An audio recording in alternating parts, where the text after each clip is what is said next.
The telegram arrived on a morning that would split Helena Ramsey's life into before and after, though she did not know it yet as she stood in the dusty office of the Cripple Creek, Colorado telegraph station, her fingers trembling as she read the words that told her everything she had built her hopes upon had crumbled to ash. Her father was dead, thrown from a spooked horse on the ranch he had poured his soul into for 23 years. And now that ranch, that sprawling piece of Colorado high country with its cattle and horses and the 10 ranch hands who worked it, belonged to her alone. The year was 1891, and Helena was 22 years old, unmarried, and according to every man in Cripple Creek, completely unfit to run a cattle operation that stretched across 3,000 acres of some of the most unforgiving terrain in the Rocky Mountains. She folded the telegram with steady hands, despite the way her heart hammered against her ribs like a caged bird desperate for freedom. The telegraph operator, a thin man with watery eyes and tobacco-stained teeth, watched her with something that might have been pity or might have been satisfaction at seeing a woman brought low by circumstances beyond her control. "My condolences, Miss Ramsey," he said, and the words fell flat in the small room that smelled of paper and ink and the sweat of men who worked with their minds rather than their backs. Helena nodded once, sharp and quick, and walked out into the bright September sunlight that seemed too cheerful for a day when grief sat heavy in her chest. Cripple Creek sprawled before her, a mining town that had exploded into existence almost overnight when gold was discovered in the hills, bringing with it all the chaos and opportunity that came with sudden wealth. The streets teemed with miners and merchants, gamblers and girls who worked in the saloons, everyone chasing their piece of the American dream with desperate hunger. But Helena was not thinking about gold or dreams as she walked to the livery stable where she had left her horse that morning. She was thinking about the ranch, about the 10 men who worked for her father and who would now have to answer to her, about the fall roundup that was coming, and the cattle that needed to be moved down from the high pastures before the first snow fell. She was thinking about all the ways she could fail, and all the reasons she had to succeed. The ride back to the ranch took 3 hours, following the narrow trail that wound through pine forests and across meadows where the grass had turned golden with the changing season.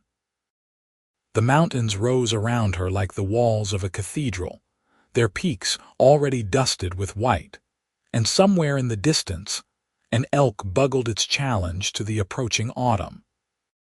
Helena had grown up in this country, had learned to ride before she could walk properly, had spent her childhood following her father around the ranch and absorbing everything he could teach her about cattle and horses, and the hard work that went into keeping a ranch running through drought and blizzard, and all the other disasters that nature could throw at those foolish enough to try to make a living from the land. But knowing how to do the work and getting men to respect you enough to follow your orders were 2 entirely different things, and Helena knew it as surely as she knew the sun would set tonight and rise again tomorrow. The ranch house came into view as she crested the final ridge, a solid log structure with a wide porch and windows that caught the afternoon light. The barn and corrals spread out beyond it, and farther still she could see the bunkhouse where the ranch hands lived, smoke rising from its chimney in a thin gray line. As she rode closer, she saw men gathered near the barn, their voices carrying on the wind though she could not make out the words. They would have received word of her father's death by now, would be wondering what came next, whether the ranch would be sold or parceled out or simply abandoned. Helena dismounted in front of the barn, looping her horse's reins over the hitching post with hands that had steadied themselves during the long ride home. The men had stopped talking and were watching her now, 10 faces ranging from curious to openly hostile. She recognized each of them, had known some since childhood, but she also knew that familiarity would buy her nothing in the hard calculus of ranch work, where respect was earned through sweat and skill, and the ability to make decisions that kept everyone fed and paid. "Gentlemen," she said, and her voice came out stronger than she felt, "I expect you have heard about my father." The oldest of the hands, a grizzled man named Pete Corrigan who had worked for her father since before Helena was born, nodded slowly. "We heard, Miss Ramsey. Terrible thing." "He was a good man and a fair boss." "He was," Helena agreed. "And this ranch meant everything to him, which is why I intend to keep it running exactly as he would have wanted." The words hung in the air for a moment, and then one of the younger hands, a tall man with a scar running down his left cheek, spat into the dirt. "Meaning no disrespect, Miss Ramsey, but this is not work for a woman. Your father, God rest him, should have made arrangements to sell the place or bring in a proper foreman." "My father left the ranch to me," Helena said, keeping her voice level even as anger began to burn in her belly. "And I am telling you now that I will be running it. We have cattle to bring down from the high country before the snow hits, and I expect every man here to do his job." The man with the scar looked at the others, and Helena saw something pass between them, some silent communication that she was not meant to understand. "With respect, Miss Ramsey, I do not think that is going to work. I did not sign on to take orders from a woman, and I do not intend to start now." His name was Jack Porter, and Helena had never liked him even when her father was alive. He did his work well enough, but there was a mean streak in him that showed itself in how he treated the horses and in the way he spoke to anyone he considered beneath him. "Then you are free to collect your pay and leave," Helena said, meeting his gaze without flinching. "Any other man who feels the same way is welcome to do likewise. But understand this, anyone who stays works for me, and they will follow my orders or they will find themselves out of a job." Jack laughed, a harsh sound that held no humor. "You think you can run this place alone? You think cattle just move themselves down the mountain because you ask them nicely? I think I know this ranch better than you ever will," Helena said. "I think I have been working alongside my father since I was old enough to sit a horse. And I think that if you are too proud to take orders from someone who knows more than you do simply because she wears a dress, then you are not the kind of man I want working here anyway." The silence that followed was thick enough to cut, and Helena forced herself to stand still, to not show the fear that coiled in her stomach like a snake. If all the hands left, if she could not convince even one of them to stay and work for her, the ranch would fail before winter even arrived. But she would not beg, would not compromise on this fundamental point, because if she showed weakness now she would never recover from it. Pete Corrigan cleared his throat. "Miss Ramsey, I think what Jack is trying to say in his own poor way is that the boys are concerned. They are not sure you understand what needs to be done, and they are worried about their jobs come winter." "I understand their concern," Helena said, softening her tone slightly, "but I am asking you all to give me a chance to prove myself. Give me 1 week. If at the end of that week you still think I cannot handle the job, we can discuss other arrangements." "1 week to do what?" another hand asked. This was Tom Fletcher, a quiet man in his 30s who was good with horses and kept mostly to himself. "1 week to show you that I can work as hard as any man here," Helena said. "Starting tomorrow, we begin bringing the cattle down from the summer pasture. I will be riding with you, working alongside you, doing everything you do. At the end of the week, you can make your decision about whether you want to stay." Jack snorted. "This is foolishness. But fine, Miss Ramsey, 1 week. And when you realize you cannot keep up, maybe you will listen to reason and sell this place to someone who can actually run it." The other men muttered among themselves, but no one else spoke up to challenge her directly. Helena took that as a small victory, though she knew the real test would come tomorrow when the work began in earnest. That night, alone in the ranch house that still smelled of her father's pipe tobacco and the leather oil he used on his saddles, Helena sat at the big desk in his office and looked over the ranch accounts. The numbers told a story of careful management and steady profits, but also of slim margins and the constant threat of disaster that hung over any operation that depended on the weather and the market and the health of the herd. Her father had been planning to expand, to buy more breeding stock and extend their range farther into the high country, but now those plans felt like relics from another lifetime. Helena slept poorly, her dreams full of stampeding cattle and men who laughed at her failures, and she woke before dawn with her jaw aching from clenching her teeth. She dressed in her father's old work clothes, canvas trousers and a heavy wool shirt that were too big for her slender frame but would serve better than a dress for the work ahead. She braided her dark hair tightly and pinned it up under a wide-brimmed hat, then walked out to the barn where she found the hands already saddling their horses in the gray pre-dawn light. Jack looked at her outfit and shook his head. "Playing dress-up is not going to make you one of us, Miss Ramsey." "I am not trying to be one of you," Helena said as she began saddling her own horse, a sturdy bay gelding named Copper who had been her father's favorite. "I am trying to run this ranch. There is a difference." The ride up to the high pasture took most of the morning, climbing narrow trails that switchbacked up steep slopes where a single misstep could send horse and rider tumbling down the mountainside. Helena had made this ride dozens of times, but never as the person in charge, never with the weight of everyone's judgment pressing down on her shoulders. The hands rode mostly in silence, speaking only when necessary to coordinate their movements or to point out landmarks. When they reached the summer pasture, a broad alpine meadow surrounded by peaks that scraped the sky, they found the cattle scattered across the grass, several hundred head of Hereford steers that had spent the summer growing fat on the rich mountain forage.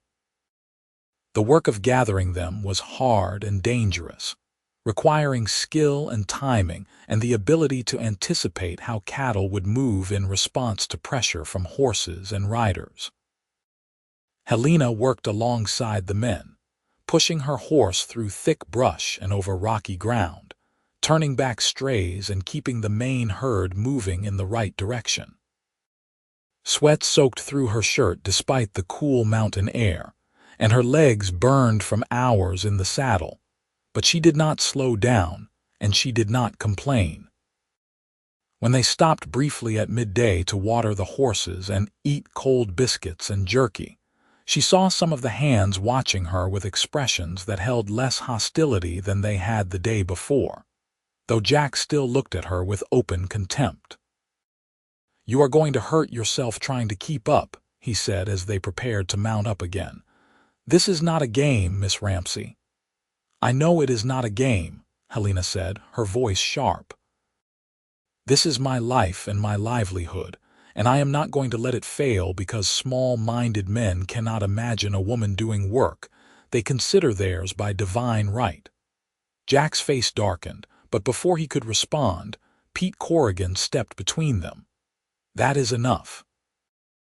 We have work to do, and standing around arguing is not getting it done." They worked until the sun was setting and the temperature dropped sharply, finally getting the last of the cattle gathered and started down the trail toward the lower pastures. It was dangerous work in the failing light, and twice Helena had to push her horse hard to turn back steers that tried to break away from the herd, once nearly losing her seat when Copper slipped on loose rock. But she stayed mounted and kept working, and by the time they had the cattle safely in the lower pasture and the horses turned into the corral, it was full dark, and Helena was so tired she could barely walk. Pete caught up with her as she was making her way to the house. You did good work today, Miss Ramsey. Better than I expected, to be honest. Thank you, Pete, Helena said and meant it. Praise from the old cowboy was not given lightly. But you need to pace yourself, he continued. We have 5 more days of this at least, and if you work yourself into the ground on the first day, you will not make it to the end. I will make it, Helena said. I do not have any other choice. The next 5 days followed the same pattern. Long hours in the saddle moving cattle, mending fence, checking water sources, doing all the endless small tasks that kept a ranch functioning. Helena worked until her body screamed for rest, then pushed herself to work longer, driven by the knowledge that any sign of weakness would be seized upon as proof that she could not handle the job. Her hands blistered and bled, her muscles ached constantly, and she lost weight she could not afford to lose, but she did not stop, and she did not ask for help she did not absolutely need. And slowly, gradually, she saw the attitudes of some of the hands begin to shift. Tom Fletcher started riding near her during the day, offering quiet advice about how to read the cattle and anticipate their movements. 2 of the younger hands, brothers named Danny and Luke Morrison, began including her in their joking conversations during breaks. Even Pete, who had been professionally polite from the start, began to treat her less like his former boss's daughter and more like the person who actually ran the ranch. But Jack Porter remained hostile, his resentment growing more obvious with each passing day. He questioned her decisions, made snide comments about women who could not accept their proper place, and generally did everything he could to undermine her authority without quite crossing the line into open insubordination. Helena gritted her teeth and ignored him as much as she could, focusing on the work and on building relationships with the men who seemed willing to give her a chance. It was on the 6th day, when they were moving a group of cattle across a creek swollen with snowmelt, that things came to a head. Helena was upstream, her horse picking carefully across the rocky bottom, when she heard shouting behind her. She turned to see Jack deliberately driving his horse into the herd in a way that spooked them, sending cattle scattering in all directions, including back upstream where they would have to be gathered all over again. "Jack, what the hell are you doing?" she shouted, already turning Copper back toward the chaos. "Just doing my job, Miss Ramsey," Jack called back, his voice heavy with false innocence. "Not my fault these cattle are too stupid to follow directions." But Helena had seen the deliberate movement, the way he had turned his horse at exactly the wrong moment, and she knew it was sabotage. Anger flooded through her, hot and clean, burning away the exhaustion and frustration of the past 6 days. She pushed Copper through the water toward Jack, her jaw set. "Get off this ranch, right now," Jack laughed. "You cannot fire me for doing my work." "You are not doing your work, you are deliberately sabotaging it," Helena said. "And I do not need men who are more interested in proving a point than in doing their jobs. So collect your pay and get out."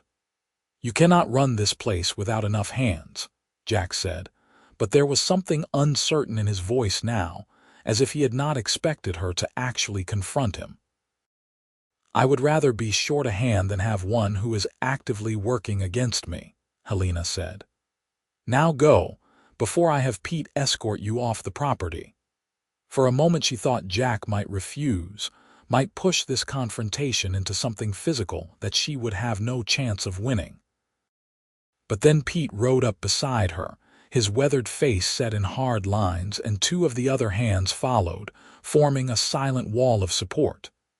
"You heard the lady," Pete said quietly. "Time for you to move along, Jack." Jack looked at each of them in turn, his face flushing with anger and humiliation. "You are all making a mistake. This ranch will be in ruins by spring and you will all be out of work." "Maybe," Pete said, "but that is our decision to make, not yours." Jack spat into the water, then wheeled his horse around and rode back toward the ranch at a gallop. Helena watched him go, her heart pounding, half expecting one of the other hands to follow him or to tell her she had overstepped. But no one moved, and after a moment, Tom Fletcher tipped his hat to her. "Good riddance," he said simply. Man was more trouble than he was worth. They finished moving the cattle across the creek, and this time there was no sabotage, just hard work done by people who knew what they were doing and were willing to do it right. When they finally got back to the ranch that evening, Jack's belongings were already gone from the bunkhouse, and no one mentioned his name again. That night, as Helena was going over the books and trying to calculate whether they could afford to hire a replacement hand before winter, she heard a knock on the door. She opened it to find Pete standing on the porch, his hat in his hands. "Evening, Miss Ramsey. Got a minute?" "Of course, Pete." "Come in." The old cowboy stepped inside but did not sit when Helena gestured to the chairs by the fireplace. "I just wanted to say, I think I speak for most of the boys when I say we are willing to stay on and work for you. You proved yourself this week, did the work and did not complain, and you made the right call with Jack. That took guts." Relief washed through Helena, so intense it made her lightheaded. "Thank you, Pete. That means more than you know. But we are down a hand," Pete continued. "And with winter coming, we are going to need help. I know a cowboy who might be interested in the work if you are willing to take him on. Name is Frank Barton. He worked for the Diamond T Ranch over in Gunnison until they sold out last month. Good with cattle, better with horses, and he does not have any fool notions about women not being able to run a ranch." "How do you know him?" "He is my nephew," Pete said. "My sister's boy. He is 26, been working ranches since he was 14, and he is looking for steady work before the snow flies. I can vouch for him, Miss Ramsey." Helena considered this. Taking on a new hand was always a risk, but taking on one who came recommended by Pete seemed safer than trying to find someone else on her own. "Can he be here tomorrow?" "I can ride over and get him tonight if you want. He is staying in Cripple Creek looking for work." "Tomorrow is fine," Helena said. "Tell him the job pays $30 a month plus room and board, same as everyone else." Pete nodded and settled his hat back on his head. "I will ride out first thing. You will like Frank, Miss Ramsey. He is a good man." After Pete left, Helena sat at her father's desk and allowed herself a moment to feel the full weight of what she had accomplished. She had made it through the first week, had earned the respect of most of the hands, and had stood her ground when challenged. It was not everything, not yet, but it was a start. She slept better that night than she had since receiving the telegram about her father's death, and when she woke the next morning, she felt something that might have been hope stirring in her chest. Frank Barton arrived at the ranch just after noon the following day, riding a tall roan horse and leading a pack horse loaded with his belongings. Helena was in the barn checking on a mare that had gone lame the day before when she heard horses approaching, and she walked out into the sunshine to see Pete riding in with a younger man beside him. The first thing she noticed about Frank Barton was that he sat his horse with the easy confidence of someone who had spent more of his life in the saddle than on the ground.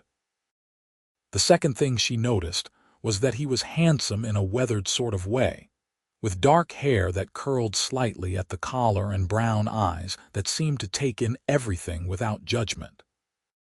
He was lean but broad-shouldered, dressed in worn work clothes that were clean and well-maintained, and when he dismounted and walked toward her, there was a slight limp in his gait that spoke of an old injury. "Miss Ramsey," Pete said, "this is my nephew, Frank Barton." "Frank, this is Helena Ramsey, the owner of the ranch." Frank pulled off his hat and gave a slight bow that was respectful without being obsequious. "Pleased to meet you, Miss Ramsey. Pete has told me good things about this place." His voice was deeper than she had expected, with a slight drawl that suggested he had grown up somewhere south of Colorado. Helena found herself looking directly into his eyes, and she saw no trace of the skepticism or hostility she had grown accustomed to seeing in the faces of the other hands. "Pleased to meet you as well, Mr. Barton. Pete says you have ranch experience." "Yes, madam. I have been working cattle since I was a boy, mostly in Colorado and Wyoming. I can do pretty much anything that needs doing on a ranch, and I am not afraid of hard work." "We have plenty of that," Helena said. "The pay is $30 a month, and you will bunk with the other hands. The work is hard and the hours are long, especially with winter coming on. Do you have any problem taking orders from a woman?" Frank's eyes crinkled slightly at the corners, and Helena realized he was suppressing a smile. "No, madam. I figure if you are smart enough to run a ranch in this country, you are smart enough to tell me what needs doing." It was the first time any man had acknowledged her competence so directly, without qualification or condescension, and Helena felt something warm unfurl in her chest that had nothing to do with the sunshine beating down on them. "Then you are hired," she said. "Pete can show you where to bunk and get you settled. We have fence to mend on the south pasture this afternoon if you are up for starting right away." "Happy to," Frank said, and this time he did smile, a slow expression that transformed his face from handsome to something that made Helena's breath catch in her throat. She turned away quickly, annoyed at her own reaction. She did not have time for foolishness, did not need the complication of finding a hired hand attractive when she was still fighting to establish her authority over the ranch. Frank Barton was here to work, nothing more, and she needed to keep that firmly in mind. But as she walked back to the barn, she could not help glancing back over her shoulder, just once, and she found Frank watching her with an expression she could not quite read. Then Pete said something and Frank turned away, and the moment was broken. The afternoon's work went smoothly, with Frank proving himself to be exactly as competent as Pete had promised. He worked with quiet efficiency, mending fence with sure hands and keeping up a steady pace that never flagged. Helena found herself watching him when she thought he was not paying attention, noticing the way he moved with economy and grace despite the slight limp, the way he spoke gently to his horse and to the cattle they were moving. As the sun began to set and they rode back toward the ranch, Frank brought his horse up beside hers. "Pete told me about your father. I am sorry for your loss." "Thank you," Helena said, surprised by the genuine sympathy in his voice. "He also told me about the trouble you have had getting the hands to respect you," Frank continued. "For what it is worth, I think any man who judges someone's ability based on what is between their legs rather than what is between their ears is a damn fool, begging your pardon for the language." Helena could not help but laugh, a sound that startled both of them. "No pardon needed. I have been thinking much the same thing for the past week. Pete said you outworked all of them during the roundup," Frank said. "That you did not complain and you did not quit, even when Jack Porter was doing his best to make you fail." "Pete talks too much," Helena said, but there was no heat in it. "He is proud of you," Frank said simply. "And from what I have seen so far, he has good reason to be." They rode the rest of the way in comfortable silence, and when they reached the barn and began unsaddling the horses, Helena found herself acutely aware of Frank's presence, of the way his hands moved over the leather, and the soft sounds he made as he talked to his roan. It was unsettling and pleasant in equal measure, this awareness of another person that had nothing to do with work or duty or the need to prove herself. The next weeks fell into a rhythm that felt almost normal. The cattle were all down from the high country, the fences were mended, the hay was brought in and stacked in the barn, and all the other preparations for winter were completed with methodical efficiency. Frank worked alongside the other hands without fanfare, doing whatever needed doing and doing it well. And Helena noticed that the other men seemed to accept him easily in a way they still sometimes struggled with her. But Frank never undermined her authority, never questioned her decisions in front of the others, and when he did have suggestions or concerns, he brought them to her privately in a way that felt like partnership rather than challenge. He was, she realized, helping to bridge the gap between her and the hands, using his own acceptance to make her leadership easier for the others to swallow. She was grateful for it, even as she tried not to think too much about why Frank was willing to put in that effort. It was late October when the first real test came. Helena was in the ranch office going over accounts when Tom Fletcher burst through the door, his face urgent. "Miss Ramsey, we have got a problem.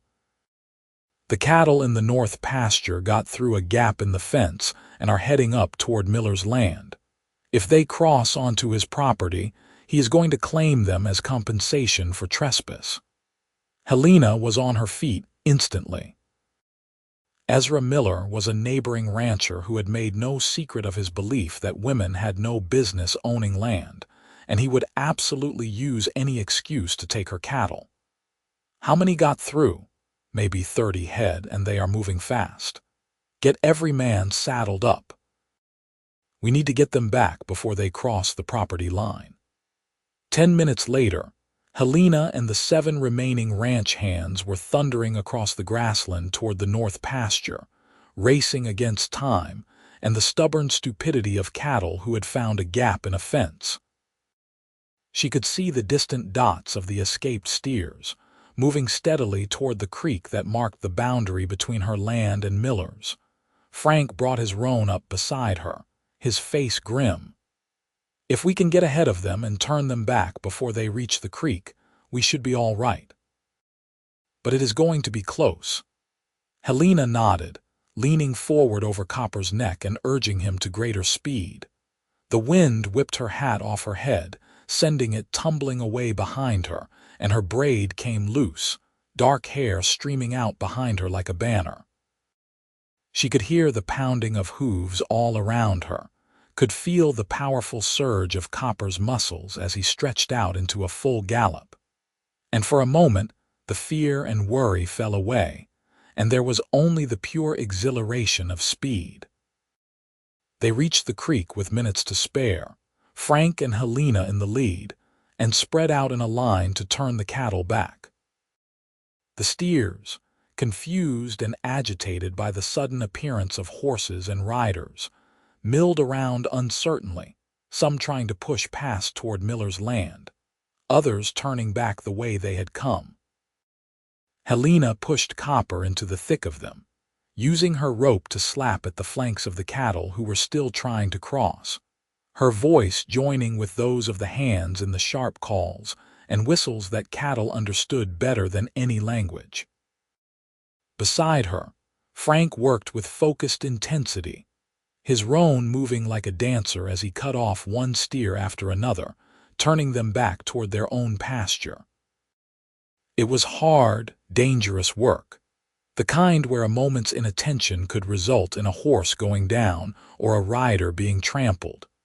But Helena had done this hundreds of times, and her body moved on instinct, trusting Copper to keep his feet and responding to the movement of the cattle without conscious thought. And then, just as she thought they might have it under control, one of the largest steers made a break for it, charging past Tom Fletcher and splashing into the creek. If it made it to the far bank, the others would follow, and they would lose the whole bunch. Helena did not think, just reacted, pushing Copper after the steer into water that was deeper and faster than she had anticipated.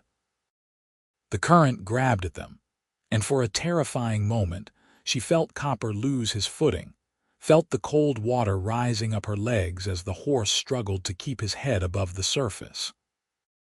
She hauled on the reins, trying to turn him back toward shore, but the current was too strong and the horse was panicking, thrashing in a way that was going to get them both drowned if she could not get him under control.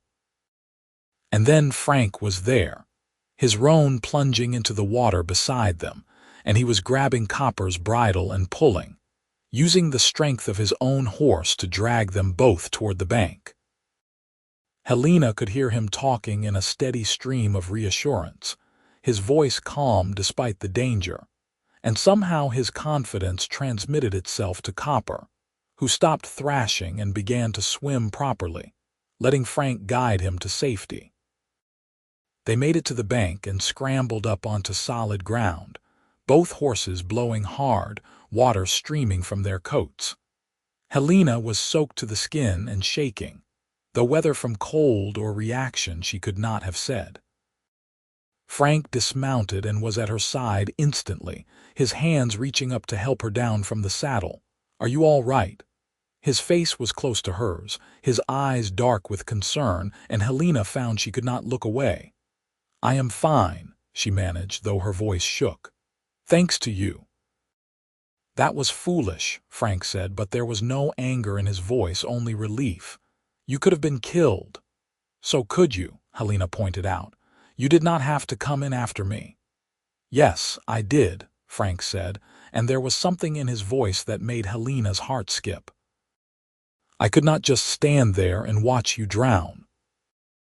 They stood there for a moment, water dripping from their clothes, surrounded by the sound of the other hands getting the cattle back under control. And Helena became aware that Frank's hands were still on her waist where he had helped her down from the horse. She could feel the warmth of them through her wet clothes, could see the pulse beating in his throat, and suddenly the air between them felt charged with something that had nothing to do with the near disaster they had just avoided. "Miss Ramsey," Tom called from across the pasture. "We got them all. They are headed back toward the home range." The moment broke, and Frank stepped back quickly, his hands falling away. Helena turned toward Tom, trying to gather her composure. "Good work, Tom. Let us get them settled and then mend that fence before we lose any more." By the time they got back to the ranch, the sun was setting and Helena was exhausted, her wet clothes chafing and her body aching from the hard ride. She went up to the house to change, and when she came back down an hour later in dry clothes with her hair properly braided, she found Frank sitting on the porch steps, clearly waiting for her. "I wanted to make sure you were all right," he said, standing as she approached. "That was a close call today." "I know," Helena said, "and I should thank you properly for pulling us out of the water. You saved my life and Copper's too." "Just doing what anyone would do," Frank said, but his eyes were serious. "But Miss Ramsey, Helena, I need to say something, and I hope you will not take offense." It was the first time he had used her given name, and the sound of it in his deep voice did strange things to her pulse. "Go ahead." "You are trying so hard to prove that you are just as tough as any man here that you are taking risks you do not need to take. You already proved yourself during the roundup. The men respect you. You do not have to keep putting yourself in danger to earn something you already have." Helena stiffened. "I do what needs doing, same as anyone else." "I know you do," Frank said, "but you are also the owner of this ranch, not just another hand. If something happens to you, what happens to everyone who depends on this place for their living? What happens to the ranch itself?" It was a fair point, and one Helena had been trying not to think about. "So what are you suggesting? That I sit in the office and let others do the real work?" "No," Frank said patiently. "I am suggesting that you do not have to be the first one into every dangerous situation. That you can trust the people who work for you to handle things without putting yourself at risk unnecessarily." Helena wanted to argue, wanted to tell him that he did not understand, that she could not afford to show any weakness or hesitation. But the truth was, he had a point, and the fear she had felt in those moments when the water was pulling her under had shown her exactly how much could be lost if she made one wrong move. "I will think about what you said," she told him finally. Frank nodded, seemingly satisfied with that. That is all I ask." He hesitated, then added, "You did good work today, Helena. Your father would have been proud." He walked away toward the bunkhouse before she could respond, leaving Helena standing on the porch with his words echoing in her mind. It was the first time anyone had suggested that her father would have been proud of what she was doing, and the thought brought tears to her eyes that she blinked away impatiently. She did not have time for crying, did not have time for the complicated feelings that Frank Barton seemed to stir up in her just by existing. But that night, lying in bed and listening to the wind howl around the eaves of the ranch house, she found herself thinking about the way Frank had looked at her when his hands were on her waist, about the relief in his voice when he asked if she was all right. She thought about the way he treated her with respect, but also with a gentleness that none of the other men showed, as if she were something precious that deserved to be protected. It was a dangerous thought, that idea of being protected, of having someone who cared about her well-being beyond just the practical concerns of employer and employee. Helena had spent so long being strong, being independent, proving that she did not need anyone's help, that the idea of wanting someone to care for her felt almost like betrayal. But she could not deny that when Frank had pulled her out of that water, when his hands had lifted her from the saddle, and his eyes had searched her face to make sure she was unhurt, she had felt something shift inside her, some locked door opening to let in light she had not even known she was missing. She fell asleep with his name on her lips, and dreamed of strong hands and gentle eyes, and a voice that made her feel safe in a way she had not felt since her father died. The next morning dawned cold and clear, with frost sparkling on the grass, and the horse's breath making clouds in the crisp air. Helena was up early as always, but when she walked out to the barn she found Frank already there, feeding the horses and checking their legs and hooves with careful attention. "You are up early," she said, and he turned with a smile that made her heart do something foolish in her chest. "So are you," he pointed out. "I figured I would get a head start on the day. I wanted to check on your gelding, make sure that swim yesterday did not cause any problems." Helena walked over to Copper's stall and ran her hands over the horse's legs, feeling for heat or swelling. But Frank had already done a thorough job, and the gelding seemed none the worse for his adventure. "He looks good," she said. "Thank you for checking on him." "It is my job," Frank said, but his eyes said something else, something that made Helena's mouth go dry. They worked together in comfortable silence for a while, moving through the familiar morning routine of feeding and watering the horses. The barn was warm with the heat of animal bodies, and the smell of hay and leather and horse was a perfume Helena had known all her life. But somehow it all felt different with Frank there, more vivid and immediate, as if his presence had turned up the intensity on everything around her. "Helena," Frank said suddenly, and she turned to find him watching her with an expression that was half nervous, half determined. "Can I ask you something personal, I suppose?" Helena said cautiously. "Is there anyone, someone special I mean, someone you are promised to or courting or anything like that?" Helena's heart began to pound so hard she was sure he must be able to hear it. "No, there is no one. I have been too busy with the ranch to think about such things." "Good," Frank said, and then seemed to realize how that sounded. "I mean, not good that you have been too busy, but good that there is no one else, because I have been thinking these past weeks that maybe when you are ready, when you feel like you have the ranch on solid footing, maybe I could take you into town for dinner, or a dance, or just, I do not know, anywhere you wanted to go." It was the most awkward proposal Helena had ever heard, stumbling and uncertain, and it was also the most perfect thing anyone had ever said to her. Frank Barton, This confident, capable man who had pulled her from a raging creek and treated her with respect from the moment they met, was nervous asking her to dinner. "I would like that," Helena said, and watched his face light up with a smile that could have powered a small town. "I would like that very much." "Really?"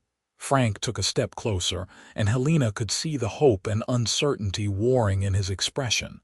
"You are not just saying that to be polite." "I do not say things to be polite," Helena said. "I thought you would have figured that out by now." Frank laughed, a sound of pure joy, and Helena found herself laughing with him. And then somehow the distance between them had closed and Frank was reaching out, his hand cupping her cheek with a gentleness that made her breath catch. "Can I kiss you?" he asked, his voice low and rough with an emotion Helena was only just beginning to recognize.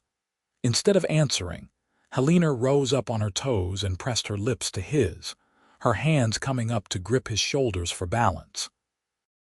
The kiss was soft and sweet and full of promise, and when they finally pulled apart they were both breathing hard, their foreheads resting together. "I have wanted to do that since the first moment I saw you," Frank confessed. "Standing there in the sunshine, looking like you could take on the whole world and win." "I am glad you did," Helena said. "Both the wanting and the doing." They stood there for a long moment, wrapped up in each other, and Helena felt something she had not felt in months, maybe years. She felt happy. Not just satisfied or proud or determined, but genuinely, deeply happy. The sound of boots on gravel made them spring apart, and Pete walked into the barn a moment later, his eyes taking in their flushed faces and their suspicious proximity with a knowing look. "Morning, you two. Hope I am not interrupting anything." "Just finishing up the morning feeding," Frank said, his voice admirably steady considering his face was red. "Uh-huh," Pete said, his mouth twitching with suppressed amusement. "Well, when you are done with that, we have got a problem with the windmill in the east pasture. Pump is not working right, and the water tank is getting low." "I will go take a look at it," Frank said quickly, clearly grateful for the excuse to escape. After he left, Pete turned to Helena with a look that was part amused, part concerned. "You know the boys are going to have opinions about you and Frank." "Let them have opinions," Helena said. "I am still their boss, and what I do in my personal life is none of their concern." "True enough," Pete said. "But for what it is worth, if you are going to get involved with one of the hands, Frank is a good choice. He is steady, reliable, and he cares about more than just his pay. I can see the way he looks at you, and it is not the way a man looks at a woman he is just interested in for sport." Helena felt her face heat. "It is early days yet, Pete. We have only just admitted there might be something between us." "Maybe," Pete said. "But I have known Frank since he was a boy, and I have never seen him like this about anyone. Just be careful, Miss Ramsey. Not because I think Frank would hurt you, but because mixing business and pleasure can complicate things." "I know," Helena said.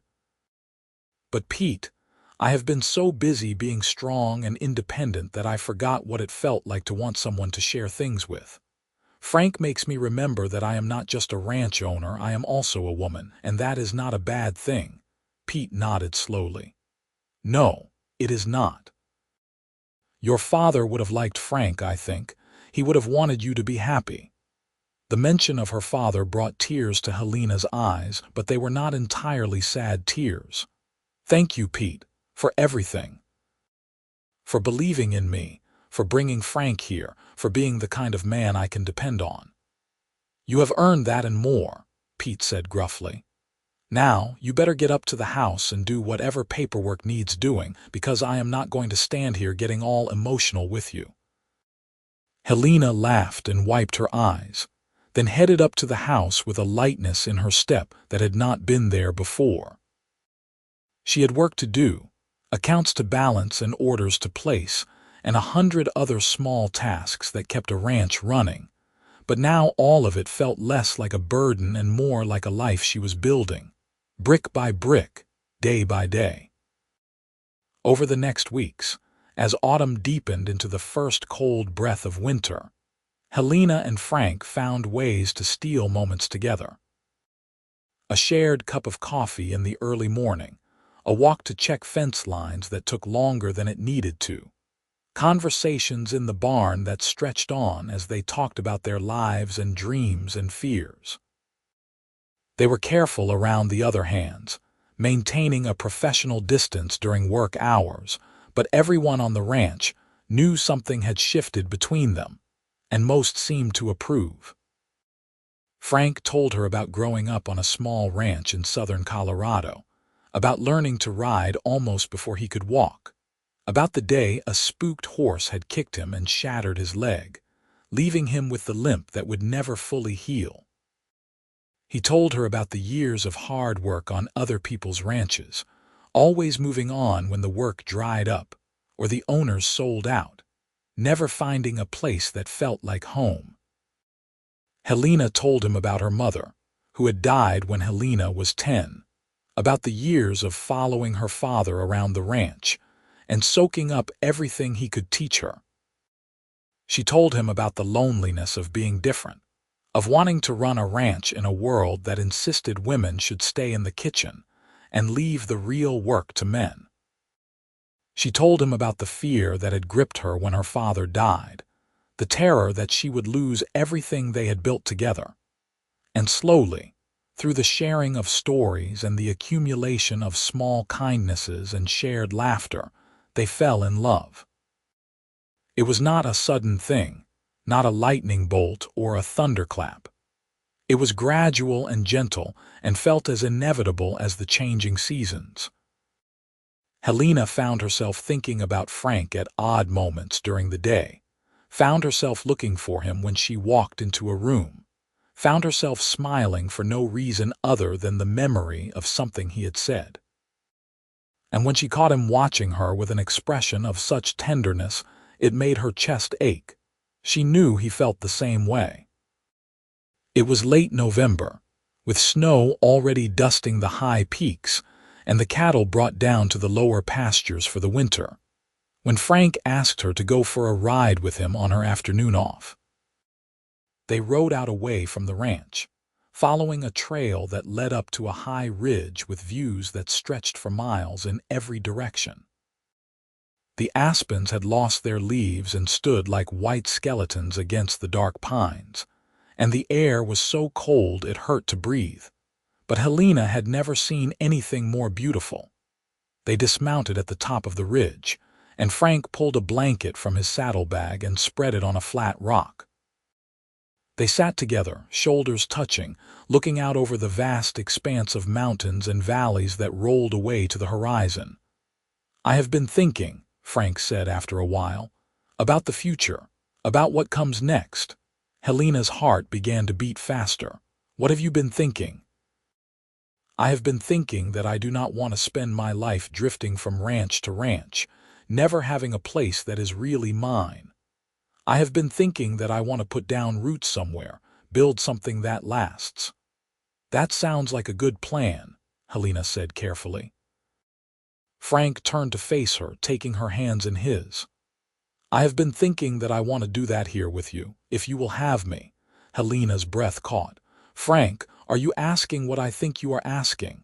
"I am asking if you will marry me, Helena Ramsey.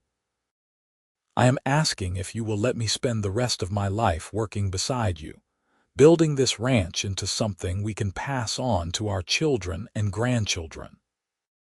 I am asking if you will take a chance on a cowboy with a bum leg and not much to his name except a good horse and a willingness to work hard."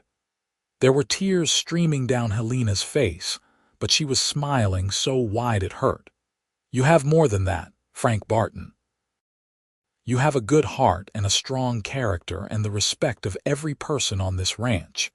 You have my love, which I did not even know I was capable of giving until you came along. So yes, I will marry you, and we will build this life together."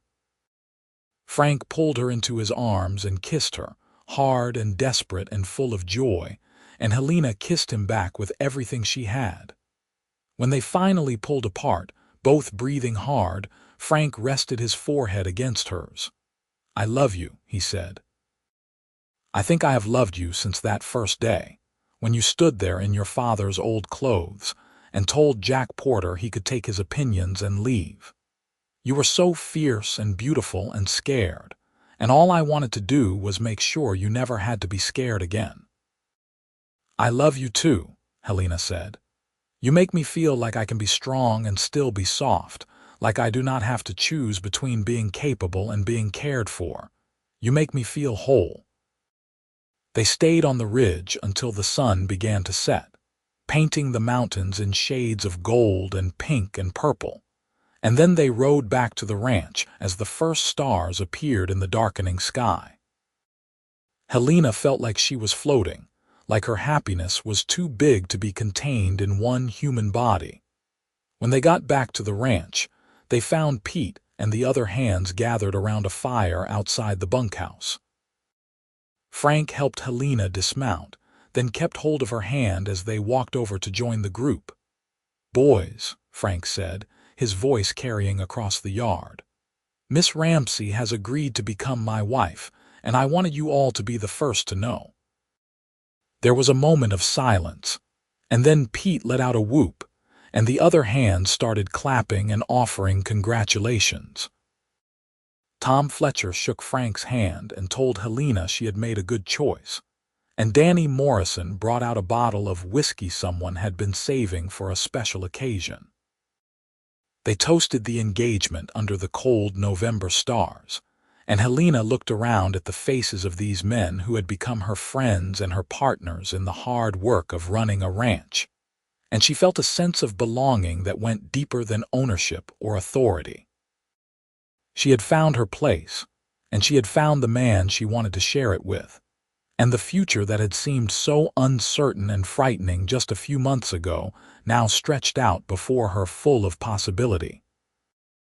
They were married on a cold December morning in the small church in Cripple Creek, with Pete standing up as Frank's best man and a rancher's wife named Sarah Collins serving as Helena's attendant. The ceremony was simple, just the exchange of vows and rings, and the promise to love and honor each other through all the trials that life might bring. Helena wore a dress she had bought in town, simple blue wool with white lace at the collar, and Frank wore his best suit with his boots polished to a shine. When the preacher pronounced them husband and wife and Frank kissed her in front of their small gathering of friends and ranch hands, Helena felt a sense of rightness settle over her like a warm blanket. This was what she had been searching for without even knowing it, this partnership, this love, this sense of having someone to stand beside her through whatever came next. They held a small celebration back at the ranch, with food and drink, and even some music when Tom Fletcher pulled out a fiddle that no one had known he owned. Helena danced with her new husband in the barn that had been cleared for the occasion, his arms around her waist and his eyes full of love, and she thought about how much had changed since that terrible morning when she received the telegram about her father's death. She had lost so much, but she had also gained so much. She had proven herself capable of running the ranch, had earned the respect of men who had doubted her, had found love in the most unexpected place. And as she looked up at Frank's face, seeing her own happiness reflected back at her, she knew that her father would have been proud of what she had accomplished and of the man she had chosen to share her life with. The winter that followed was long and hard, with deep snows that made travel difficult and temperatures that dropped below zero for weeks at a time. But the ranch was well prepared, the cattle had shelter and feed, and the men worked together to keep everything running smoothly. Helena and Frank moved into the ranch house, and she found a joy in sharing the space that had been so lonely before, in having someone to talk to over breakfast and to fall asleep beside at night. Frank fit seamlessly into the role of ranch foreman, working alongside Pete to manage the hands and make the hundreds of small decisions that kept things running. But he was careful to always defer to Helena on major decisions, making it clear to everyone that she was still the owner and the final authority. It was a balance they worked out together, learning each other's strengths and weaknesses, finding ways to complement each other. In the evenings, when the work was done and the ranch was quiet, they would sit together by the fire and talk about their plans for the future. Frank had ideas about expanding the herd, about breeding for better stock, about building new corrals and outbuildings. Helena had plans for improving the water systems, for rotating the pastures more efficiently, for maybe buying some of the adjacent land if it ever came up for sale. They were dreams that would take years to accomplish, but now they had time, had a lifetime to build together. And when spring came and the snow began to melt, and the first green shoots appeared in the meadows, Helena stood on the porch of the ranch house with Frank's arm around her shoulders and looked out over land that was truly theirs, not just hers or his, but something they shared.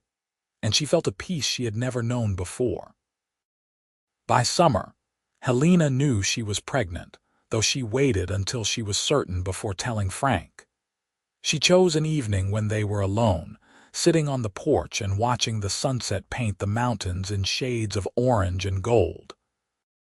"I have something to tell you," she said, and Frank turned to her with immediate attention. "What is it? Is something wrong?" "No, nothing is wrong. Everything is, actually, more right than I ever imagined it could be." She took his hand and placed it on her still flat stomach. "We are going to have a baby. You are going to be a father." Frank's face went through a dozen emotions in as many seconds, shock and joy and fear and wonder all chasing each other across his features. Then he pulled her into his arms, holding her so tightly she could barely breathe, and she felt his tears wet against her hair. "A baby," he whispered. "Our baby. Helena, I do not have words for how happy you have just made me." "I am happy too," Helena said, "and terrified. I do not know the first thing about being a mother." "You will learn," Frank said. "The same way you learn to run this ranch, by doing it and not being afraid to ask for help when you need it, and I will be right there beside you every step of the way." The pregnancy was not easy. Helena continued to work on the ranch through the early months, though Frank and Pete both tried to get her to take it easier. But as her belly grew and the baby made its presence known with increasingly vigorous kicks, she had to admit that she could not do everything she had done before. It was hard, learning to delegate, to trust others to handle things she had always done herself. But Frank was patient and supportive, taking on more of the physical work while keeping her involved in all the decisions. Their son was born on a cold March evening in 1893, delivered by Sarah Collins, who had some experience with such things. The labor was long and difficult, and there were moments when Helena was certain she was going to die. But Frank was there the whole time, holding her hand and talking to her in that steady, calm voice that had pulled her back from the edge so many times before. When the baby finally arrived, tiny and red-faced and howling with indignation at being forced out of his warm cocoon, Frank cut the cord with shaking hands and then stood there staring at his son with an expression of awe that made Helena's heart overflow with love. "He is perfect," Frank whispered. "He is the most perfect thing I have ever seen." They named him James William Barton, James for Helena's father and William for Frank's. He was a healthy, hungry baby who kept them up at all hours and demanded constant attention. And Helena had never been more exhausted or more happy in her entire life. Pete and the other hands treated little Jamie like he was made of spun glass, taking turns holding him and making ridiculous faces to try to get him to smile. The ranch, which had felt like a battlefield when Helena first took it over, now felt like a home, a place where family was being built alongside the business of raising cattle and horses. As Jamie grew from infant to toddler, Helena and Frank settled into the rhythm of parenthood alongside the rhythm of ranch life. Frank taught his son to ride almost as soon as the boy could walk, setting him up on a gentle old mare and leading her around the corral while Jamie shrieked with delight. Helena taught him the names of all the animals and plants on the ranch, fostering in him the same love of the land that had driven her to fight so hard to keep it. The ranch prospered under their joint management.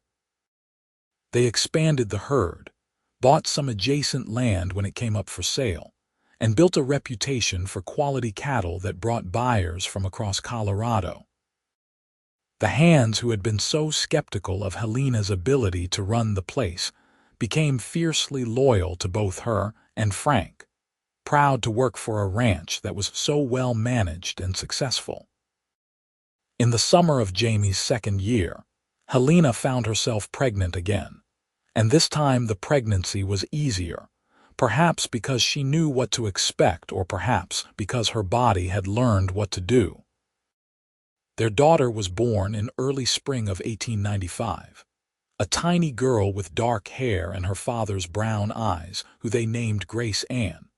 Frank was besotted with his daughter from the moment he laid eyes on her, carrying her around constantly and singing to her in a surprisingly good voice. Helena watched her husband become a father to their two children and fell in love with him all over again, seeing depths of gentleness and patience she had only glimpsed before. The years passed in a blur of seasons, each bringing its own challenges and joys. There were hard years when drought threatened the herd, and good years when the cattle were fat and the prices were high. There were moments of fear when Jamie fell from a horse and broke his arm, and moments of pure joy when Grace took her first steps. There were quiet evenings on the porch watching the sun set over the mountains, and busy days when it seemed like there were not enough hours to get everything done. Pete retired eventually, though he stayed on the ranch in a small cabin Frank built for him, still offering advice and wisdom when asked. Tom Fletcher took over as foreman, and new hands came and went, but the core of the operation remained solid, built on the foundation Helena and Frank had laid together. On a warm summer evening in 1900, Helena and Frank sat on the porch of the ranch house, watching their children play in the yard. Jamie was 7 now, already showing signs of the man he would become, serious and responsible beyond his years. Grace was 5, a whirlwind of energy and curiosity who never stopped asking questions. "You ever think about that first day we met?" Frank asked, his arm around Helena's shoulders. "I think about it all the time," Helena said. "I think about how scared I was, how sure I was that I was going to fail. I think about how you looked at me like I was capable of anything, even when I did not believe it myself." "You were capable of anything," Frank said. "You still are. Look at what we have built here, Helena. Look at our children, at this ranch, at the life we have made. None of this would have been possible without you." "Without us," Helena corrected. "We built this together, Frank. I could not have done any of it without you beside me." Frank kissed her temple, a gesture so familiar after 9 years of marriage that it felt like coming home. "I am the luckiest man alive. I get to spend every day with the woman I love, doing work that matters, raising children who are going to grow up strong and capable and kind. What more could anyone ask for?" "Nothing," Helena said softly. "There is nothing more I could ask for." As the sun set behind the mountains and the first stars began to appear in the darkening sky, Helena thought about the journey that had brought her to this moment. She thought about the young woman who had stood in the telegraph office in Cripple Creek and read the news that changed her life forever. She thought about the hands who had refused to take orders from a woman and how she had outworked them all to prove her worth. She thought about the cowboy who had smiled at her and seen not just a woman trying to do a man's job, but a partner, an equal, a person worthy of love and respect. She had lost her father, but she had found her strength. She had been doubted and dismissed, but she had persevered. And in the end, she had built something that would last long after she was gone, a ranch and a family and a love that would echo down through generations. Jamie called out something from the yard, and Frank stood to go investigate, but not before squeezing Helena's hand and giving her a look that said everything words could not. She watched him walk down the steps, watched him scoop up Grace and pretend to be a monster while she shrieked with laughter, watched Jamie run to join in the game, and her heart felt so full she thought it might burst. This was happiness, real and solid and built on years of hard work and mutual respect and love that had weathered every storm. This was home, not just a place but a feeling, a sense of belonging that came from knowing you had found where you were meant to be. The years continued to pass, bringing new challenges and new joys. The ranch expanded further, and Helena and Frank trained their children in the skills they would need to run it someday. Jamie grew into a fine young man, serious and hardworking like his mother, with his father's kindness and gentle strength. Grace became a force of nature, bold and confident, and unafraid to challenge anyone who suggested women were not fit for ranch work.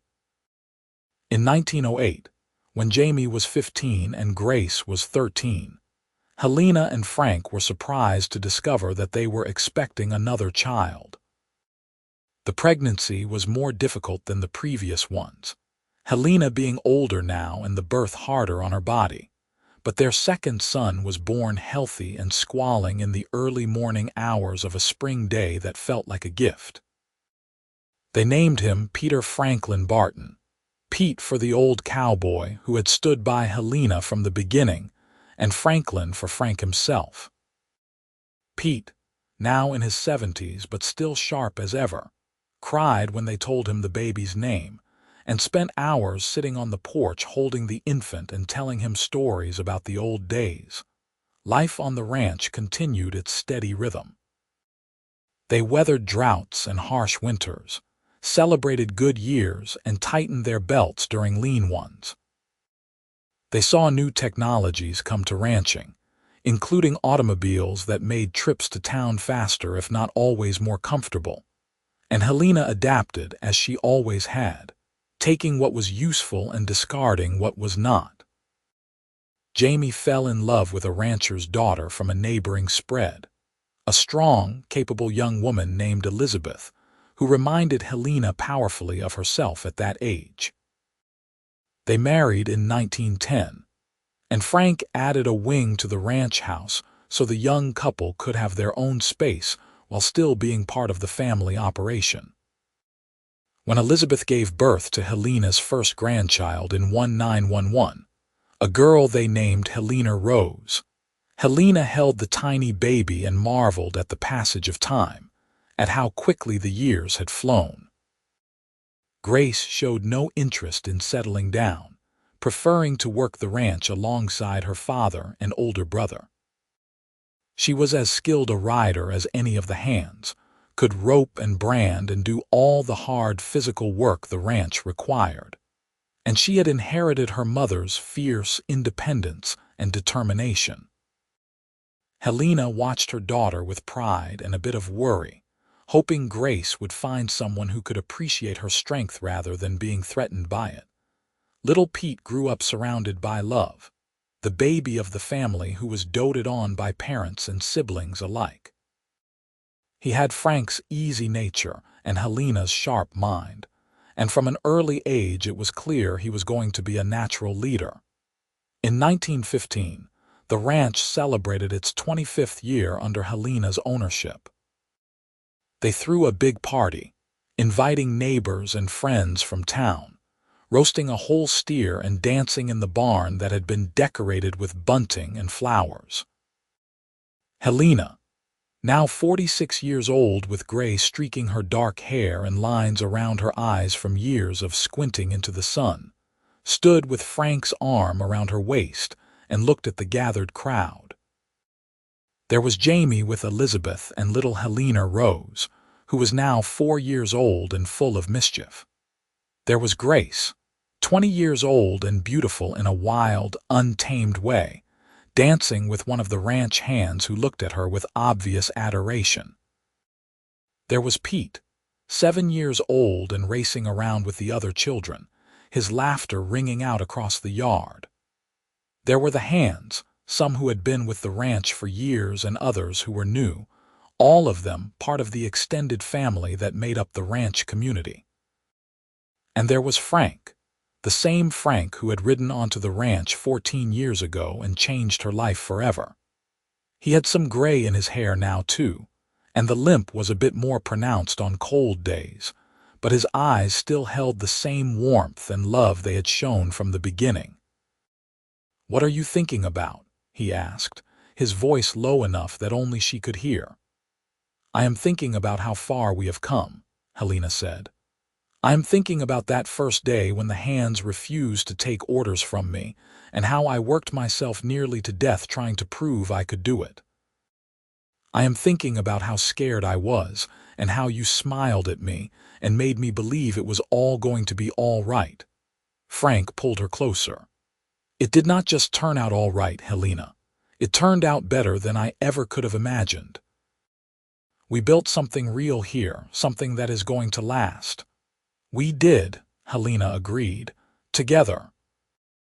They danced together as the sun set, and the lanterns were lit, surrounded by family and friends, by the land they had worked so hard to preserve and improve, by the legacy they were building for their children and grandchildren. And as Frank held her close and whispered that he loved her, as he had done thousands of times over the years, Helena felt the same surge of joy and gratitude she had felt on their wedding day. This was the life she had fought for, the life she had built with determination and sweat and love. This was home and family, and the deep satisfaction that came from knowing you had taken what life had given you and made something beautiful out of it. The years that followed brought their share of sorrows. Old Pete passed away peacefully in his sleep in 1917, and the whole ranch mourned the loss of the man who had been a mentor and friend to so many. Tom Fletcher retired and moved to town to live with his sister, and Frank took on more of the foreman duties himself, training Jamie to eventually take over. But there were joys too. Grace finally met her match in a young veterinarian who came to the ranch to treat a sick horse, and stayed to court the fierce, beautiful woman who refused to be anything other than exactly who she was. They married in 1918, and Grace's husband joined the ranch operation, bringing his skills with animals and his unshakable calm in the face of his wife's passionate intensity. The Great War touched their lives when several of the younger ranch hands enlisted, and Helena and Frank waited anxiously for news, relieved beyond measure when all of them returned home safely, changed by what they had seen but whole. Little Pete grew into a strapping young man, taking after his father in height and build. He loved the ranch with a passion that matched Helena's own, and she knew that when the time came, the land would be in good hands with him and Jamie to guide it forward.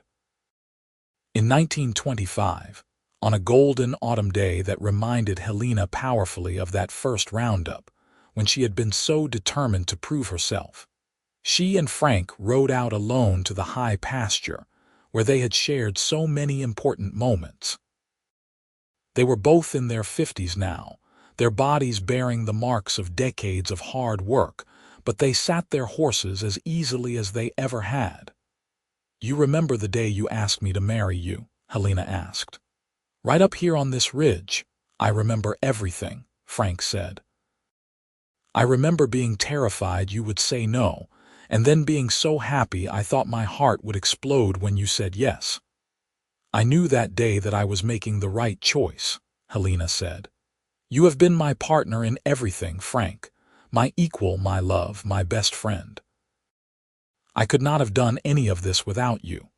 "We did it together," Frank said, echoing the words they had said to each other so many times over the years. "Everything we have, everything we are, we built it together." They sat in comfortable silence, looking out over the land that had shaped their lives and their love. The ranch spread out below them, solid and prosperous, a testament to what could be accomplished when two people worked together with shared purpose and unwavering commitment. "I used to be so afraid," Helena said softly. "Afraid I would fail, afraid I would lose everything, afraid I was not strong enough or smart enough or capable enough. But you taught me that strength is not just about doing everything yourself. It is about knowing when to accept help, when to lean on the people who love you, when to build partnerships instead of going it alone. And you taught me what real courage looks like," Frank said.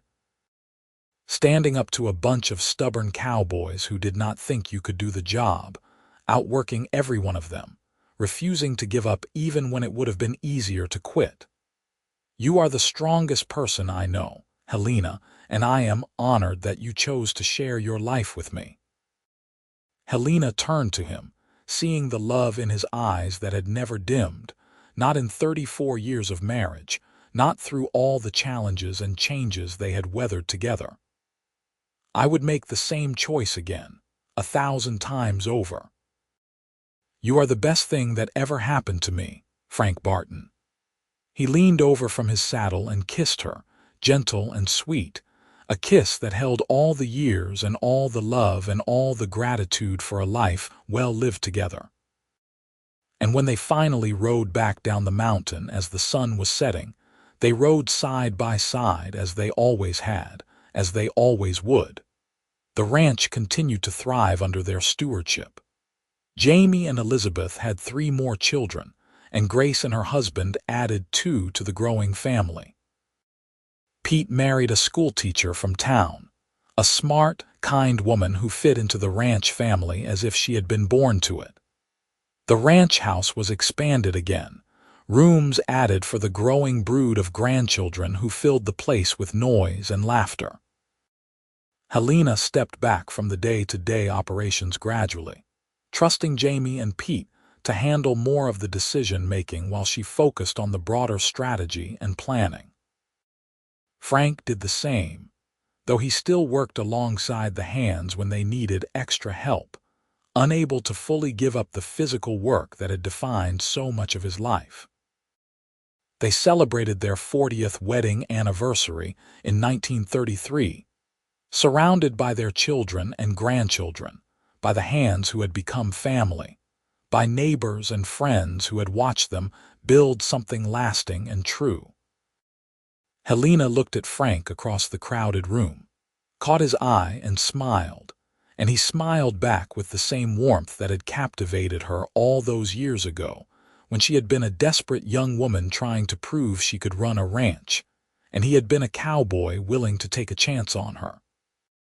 That smile had changed her life, had opened the door to a love and a partnership that had sustained her through everything. That smile had been the beginning of everything good in her life, and she had never stopped being grateful for it. As the years passed into the late 1930s and 1940s, Helena and Frank grew old together, their bodies slowing down but their minds sharp, their love undiminished by time.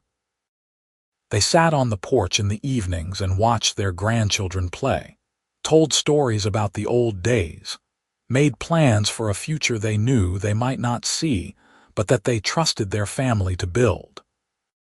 The ranch had passed fully into the hands of the next generation now, with Jamie as the official owner and Pete working alongside him. But everyone knew that Helena was still the heart of the place, the woman who had saved it through sheer determination and who had built it into something that would last for generations.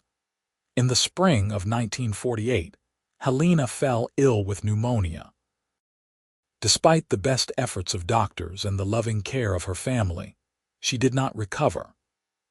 On a warm May morning, with Frank holding her hand and their children and grandchildren gathered around, Helena Ramsey Barton passed away peacefully in the ranch house she had fought so hard to keep. Frank was lost without her, the grief of losing his partner of 56 years almost more than he could bear. But he found comfort in their children and grandchildren, in the ranch that stood as a monument to everything he and Helena had built together, in the memories of a life filled with love and purpose, and the deep satisfaction of work well done. He lived for another 5 years, seeing great-grandchildren born and the ranch continue to prosper.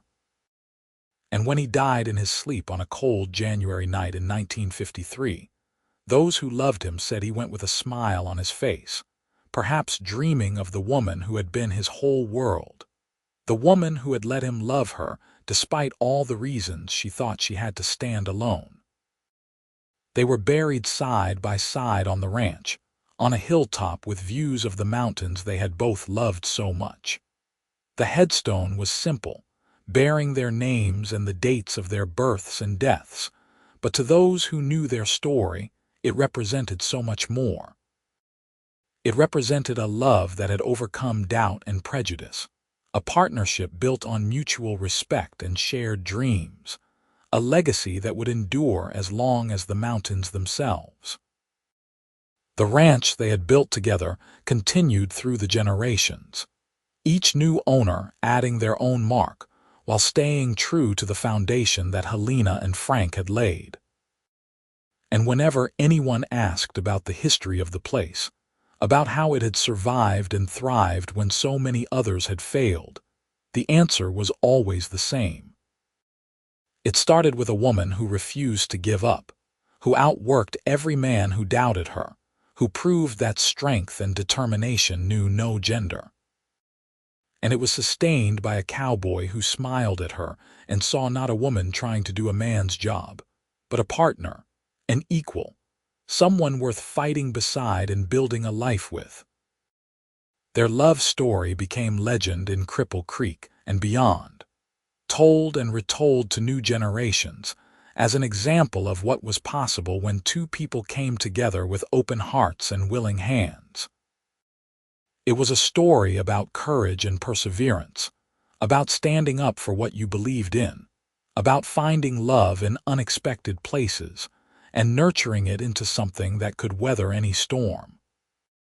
But more than anything, it was a story about partnership, about two people who saw in each other something worth cherishing, and who built a life together that was greater than either of them could have created alone. It was a story about a woman who saved a ranch, and a cowboy who saved her, and the love that grew between them that ended up saving them both. And that story, like the ranch itself, endured, a testament to the power of love and determination, and the unshakable belief that anything is possible when you have the courage to reach for it, and someone you trust standing beside you every step of the way.